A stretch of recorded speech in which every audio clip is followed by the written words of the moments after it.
Nakahanda ang Department of Public Works and Highways sa pagtugon sa kalamidad.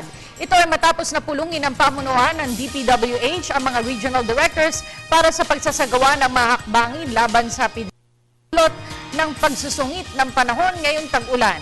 May ulat si Noel Perfecto.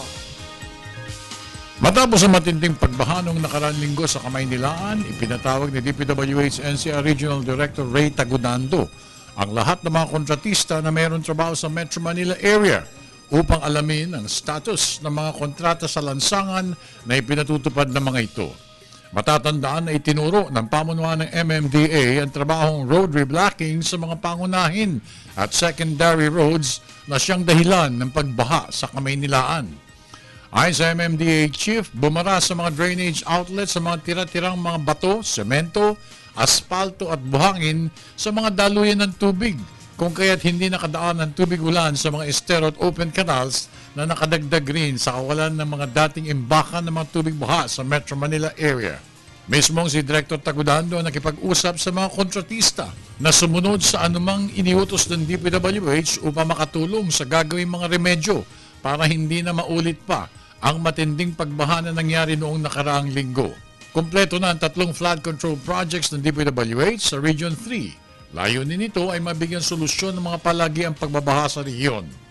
Ayon kay Regional Director Antonio, malaki ang maitutulong ng mga proyekto sa mga mabubukid sa lugar. Kabilang sa 3 mga proyekto ang 1.5 million pesos na slope protection sa riverbanks ng Barangay Kiling sa Kabanggan upang matigil na ang pag-apaw ng floodwater sa National Highway tuwing sasapit ang tag-ulan. Sa bandang Zambales area pa rin, 2 pa mga proyekto. Ang 9.2 million pesos rehabilitation project sa Consuelo River sa San Marcelino at ang 11.85 million pesos slope protection sa Sakatihan River sa Subic. Matamang binabantayan rin ng DPWH ang sanhi ng patuloy na pagbabaha sa 6 na bayan sa North Cotabato na nakaapekto na sa 60,000 mga katao sa 26 na barangay sa Carmen, Matalam, Malang at Tulunan. Lumikas na ang mga taga doon sanhi na matinding pagbaha sa lugar. Patuloy pa rin ang pagpulong ng pamunuan ng DPWH sa mga top officials nito para mabigyan solusyon ng mga problemang nabanggit. Para sa Telebisyon ng Bayan, ako naman si Noel Perfecto.